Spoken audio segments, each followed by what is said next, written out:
With everything going on in the tabletop RPG space right now, there are a bunch of creators looking into creating their own gaming systems to play your tabletop RPG in, to kind of differentiate and remove themselves from 5th edition, which is absolutely amazing. But we shouldn't forget that before that, there were a bunch of creators that were already doing exactly just that. Hi there, fellow role players and game masters. My name is Mr. Throughts, and this is your go-to YouTube channel for everything tabletop RPG. And today I want to talk about Grand Odyssey, which is available on TTRPG for, wait for it, $5 freaking. Yes, for $5 you get a 140-ish pages thick book that is a core rulebook for a system to play your tabletop RPG in. And when I say a system, it is a complete system. It is not an adjustment of another system. It is a complete system on its own. It has races, classes, spells, everything you need to start playing. And when you open it up, you will notice that it looks like 5th edition. It smells like 5th edition. You roll a D20 like 5th edition, but it is absolutely not 5th edition, and it has a bunch of great stuff going for it. Its art, the system is really solid, the art is just really special, and they did some great stuff with that, and it just looks absolutely stunning. And it also has one major flaw that is being fixed as we speak. So this is not going to be a video of me explaining how to play this system, because it is built from the idea of 5th edition, and if you are familiar with 5th edition, you should just open the book, and within a matter of half an hour or an hour, you will be playing a Grand Odyssey game as if you have been playing it for years. Now, Grand Odyssey for me is two things. First of all, it is a core rulebook, so it is completely standalone. It has monsters in it, classes in it, races in it, spells in it, even like magic items in it and all that stuff. So you could play it as an entire separate system, which is absolutely great. But the second way to play it for me personally, and it is the way I use it right now, is to kind of use it as a 5.5e book, because a lot of the ideas and a lot of the system goes off of the idea of 5th edition. So they take rules from 5th edition that don't make any sense if you think about them, try to think about that rule and change it mostly for the better, but also keeping it simple and keeping it playable. So they're not overthinking this like some people sometimes overthink their systems. The system doesn't get in the way or anything. They just use a different thought process when they go into a game, because they just want some stuff to make more sense. For example, they have their armor thing that I will get into in a little bit, that just makes more sense than the armor class we know and love today. They just kind of change that up a little bit. Basically, it is still the same thing, but it's also completely different, and it just makes way more sense. So for me, I am actually right now introducing rules from this book into my 5th edition game, kind of making my 5th edition game a 5.5e game, because some rules are just way better to use from Grand Odyssey. So before we get into the PDF and I show you a bunch of stuff that I think is really cool about Grand Odyssey and some rule changes and some thought process that I just think are really worth checking out, I want to get into the main reason you should buy this PDF for $5 on the TTRPG, which is also its downside. It's negative. I know that sounds weird, but bear with me. The book is full of mistakes. The system, no system mistakes. The system is really, really well done, and it just screams playtesting. They playtested the crap out of this. I just know for sure. Also, I know the guy who wrote this. We've been talking a lot since they sent it to me, and they playtested the crap out of this. I'm almost certain so that is not its downside. Its downside is full of grammar mistakes and spelling mistakes, and that is something I can live with to a certain degree, but there is a lot of it in this. Now, to get to the positive side, they are actually right now in the process of fixing all of that. A professional editor, a professional person who fixes mistakes in D&D books is fixing the mistakes in this did I just say D&D? In this 5th edition, in this Grand Odyssey book, and they are doing a great job right now as we speak. And that just tells me they're also doing new art, they're creating a book with like a campaign setting and new races and new classes and new weapons or whatever.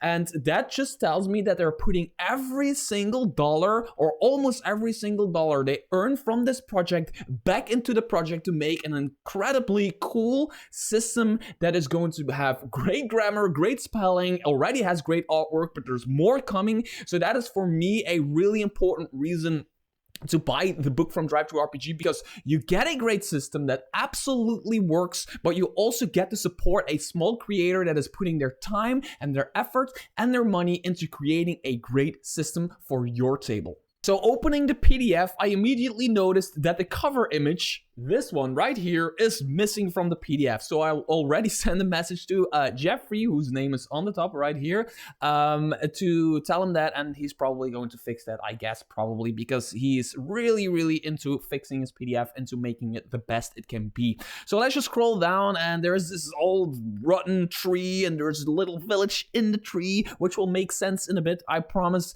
and it's a really cool piece of artwork to open the book with. And then there is a table of contents, and I want to really quickly dive into this. As you can see, there is an introduction, and then there is a chapter 1 gameplay, and the gameplay section goes all the way from page 6 all the way to page 9. So yes, it's 3 pages of gameplay content. If you read those 3 pages, you will get a grasp of the game, like a really big grasp of the game. There might be some details you have questions about, but other than that, you'll be ready to play or even run a game in this system. That's how easy it is, especially if you have been playing 5th edition for a while, or you have been playing 5th edition at all. So they go into the dice, the ability scores, the proficiency, the trained skills, the roll, the passive skills, hit points, saving throws, and for example, there is this section you can see called dodge and armor, which I will get into, which is like a main rule change that I like really a lot. There is races, and as you can see, there's only 3 races in here, but they done it a bit differently than the races in 5th edition, for example. The human, for example, if I click human, it doesn't go down to human, it goes down to the Aviron race, which is like a bird-like race. They have a lot of sub-races for that, like sparrow, crane, eagle, parrot, owl, and falcon. And they go into the human right here, which has racial traits. By the way, this artwork, I really like this kind of artwork in books because it tells you the idea of the race or whatever they are trying to get across, but it also leaves a lot open to interpretation from the reader, which I like. So there is the racial traits from for the human, but then they go into like sub races, and here you have like the central, the Nordic, whatever, and then the half elf and the half orc are in here. And again, one of those cool bits of artwork. So the half orc and the half elf are still in the game. They're just part of the human. Same with the nature elf. You have the nature elf, who is, look at this is so freaking cool. They have an elf, right, with its racial traits, its description, behavior, common lore, and then they get into the desert elf, the forest elf, the mountain elf, the sea elf, the snow elf, and the volcano elf. Dex, con, minus intelligence. This is just really cool because now you have like, there are elves, but there are so many different kinds of elves. You can have this guy who's more into like running across forests and major distances and scavenging probably and doing all that stuff. And then you have this who is more like the dark type elf, or this is more like the Lord of the Rings floaty type elf, wizardry-like type elf. So I really like that they simplify it to that extent, because as you might know, I love simplification.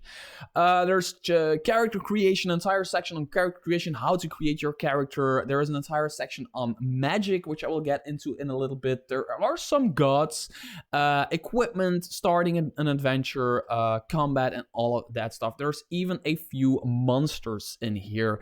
Now, the monsters mostly don't have artwork yet. I don't know if they're getting artwork. I'm planning a video after this video in a month, maybe 2 months, to just kind of look at the development of how this turned out after it got it has gotten its first major patch. And then there's Game Master tools and tips. So what I want to get into really quickly is just give you a vibe of how they're changing stuff, and this is dodge and armor rule. These numbers indicate your chances to survive attacks. Your total dodge stands for the number that someone needs to meet or exceed in order to hit you. It says to hit you. More info on page 58, dodge. Your armor is what will reduce the damage you are going to take. So, if you create a character, and this is really important, if you create a character, you have a natural dodge. Like, how able are you to dodge attacks? It comes from partly your race and your dexterity. So you take your race plus your dexterity, your race thing and your dexterity, and you get a dodge number. That is your armor class. Your armor class will not go any higher if you do not increase your dexterity, or there might be like some feats or some other stuff to get it higher. But other than that, in the basic rule, in the basic system, it doesn't get any higher. So say your dex is +4. Let's just look at a race really quickly, right? So let's go to page 2 or something like that. Just go to a race. Let's take let's just go for an elf, right? Take an elf. So the dodge of an elf is 15 plus dex. So let's say you have 16 dex. That makes you an elf with +3. That's 18 dodge. So your armor class, which is your dodge in this game, is 18. But then it depends on the armor how much damage reduction you get. So you get to dodge attacks, and if you dodge them, they don't hit you and they don't do damage. But if you get hit on your armor, you still get to reduce damage, because that makes more sense in like the armor department of like what armor does. Because in 5th edition, you have your armor class, and if I exceed that, I just hit you and damage you. Which is a simplification from 5th edition that I appreciate, and I get where they were coming from with that, but it is just, let's just get into armor right here. So dodge, armor. So here they go into armor. So you have light armor, medium armor, heavy armor, light armor, and all of these can give you exhaustion if you wear them too long, by the way. Heavy armor can give it quicker than light armor, and they have a bunch of armor pieces here that as a basis, right? For example, this one gives you +3 on armor. AR stands for armor. So +5, and which just means if your AR is 5, you reduce all the damage you take, like physical damage you take, by 5. But this one also gives you a -3 on dodge. So let's say you have 18 armor class, 18 dodge, like we just said, and you wear a boiled leather. You get -3 on dodge because you're less able to move around. So your armor class is still 15. It's still like okay-ish, but you get a -5. You get a 5 points of damage reduction from each hit you take, and then it also says -2 damage against bludgeoning, piercing, and slashing. -2 damage against bludgeoning, piercing, and slashing. I don't really know what they mean by that. Is that on top of your armor, or do you deal? I think you get like more damage reduction from it or something like that. So there's mail armor, which gives you -4 on dodge, but it gives you 6 armor class. AR, which is your armor. So that is a really cool system that I like very, very, very much. It just makes more sense, because when you're doing combat, you are actually in reality more trying to avoid getting hit, mostly. And if you are avoiding getting hit, and if you get hit, you have your armor to kind of like take parts of that damage for you. That's basically how that works. And some people wear such an amazing set of armor that it slows them down that they stop trying not to get hit anymore. They're just like, yeah, just punch me. I'm a punching bag. So it's like full plate armor. It's really hard to dodge attacks in full plate armor, but you don't need to really dodge attacks in full plate armor because you're wearing full plate armor. You're basically a tank. Now, another thing I want to really quickly talk about is the advantage and disadvantage system, or I should say the advantages and disadvantages system. So they kind of changed that system up from 5th edition because since 5th edition, there is a advantage. You get to roll 2d20 and take the highest. A disadvantage, you get to roll 2d20 and take the lowest. And a lot of people who do math better than me have pointed out rightfully that the advantage is really overpowered and disadvantage is really underpowered in the long run. And from my experience, having advantage almost always makes sure you succeed on your roll if the roll is like possible to do. If I give a player advantage, I just know they're going to succeed like 9 times out of 10. It's really powerful to roll 2d20, and they tried to fix that here, and they did in a really good way. Now an advantage is 1d4 to add to your roll, like the bless spell, for example, in 5th edition. And a disadvantage is the same, d4, but you just get to subtract it from your d20, which also gives the opportunity to get advantages and disadvantages from different situations and from different sources. For example, somebody casts bless on you, which gives you an advantage, whatever, or somebody casts a spell on you that gives you advantage, you get a d4. But another person is aiding you, which gives you another d4, which gives you 2d4 to roll on your check that you are rolling because you have 2 advantages. If you also are the target of, say, like, I don't know, a bane spell or something like that, or you're poison or whatever, you get a disadvantage. So now you have a disadvantage from one source and 2 advantages from another source, which makes exactly 1, and you get to add 1d4 to your roll. So I personally don't necessarily see me using this in the game that I play at my table, because I love the flow and simplicity of the d20. Although they are overpowered and underpowered, I love the flow of that. It just makes the game really fast. There's not a lot of math involved, but I know a lot of people that are probably going to be really into this system. So yeah, the book is full of amazing stuff, but I won't talk about every little rule because that would take me an hour to do and I will get a sore throat and stuff like that. So I just want to look into a few things with you, just unscripted, and just look into the classes. Just look at this. Look how cool. This should be a 2-page thing, but it's basically a necromancer type of person or whatever he is. And they have a bunch of stuff they found everywhere, including a cart, and they are built like a golem creature out of it, and it is attacking a party. I absolutely love this. By the way, some of these characters return in different bits of art pieces, and this kind of art really inspires me. Really, I think this is really great, and I just want to run this as a villain, right? Or as a character, as a player character, just do this. So the artist who did this, or the artists, I don't know, good job, basically. So there is the mage, who they have a school of abjuration, evocation, and necromancy, which is really cool. Again, I love it. I love the art. A martial weapon wielder. So they have just a weapon wielder. There's not a fighter. It's not a barbarian. It's not a monk. It's not a whatever. It is a weapon wielder. And you get all this stuff. You're adaptable. For a talent action, you can switch your weapons quickly and safely without effort. Yes, talent actions are a thing. I will talk about that in a little bit.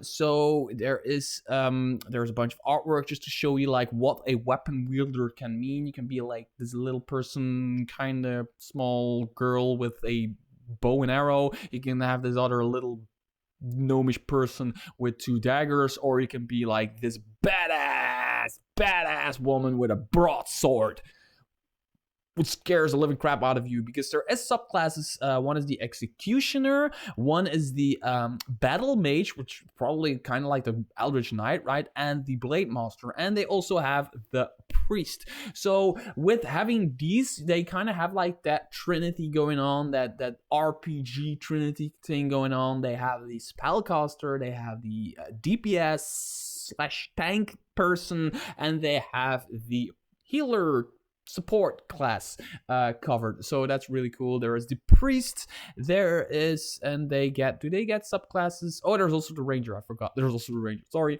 There's the priest, and then there is the ranger. Yeah, do they get subclasses? Yeah, sorry, yes. Master Archer, Dual Master, Beast Master, Ranger, and then there's, it's not a subclass, it's just a Ranger spell skill list. So the classes are all covered. Although they only have 4, they are all covered, which I really like. You just pick a, so if there's 4 players and everybody plays one of these classes, you are covered. You are covered to play a game, and you have like this thing going on where you have the DPS, you have the tank, you have the healer, you have the support, and you have the spellcaster. So you have everything you need to start playing an amazing game at your table. Last thing I want to really quickly talk about is the spirit points and then the power and magica. Spirit points are basically mana. These numbers indicate your inner state. Some spells, talents, or skills use spirit points to work. You reduce the number of your remaining spirit point pool when you cast a spell or use a power to do so. When you drop to 0 spirit points, you are mentally drained and can't use any abilities that use spirit points. So this is just another system instead of like spell slots or whatever. You now have spirit points that kind of tell you like this is the amount of crap you can do in a day, and if you can heal your spirit points during the day, you can get them back in different ways. But if you drain them, and you're mentally drained and you can't do it anymore until you sleep or whatever.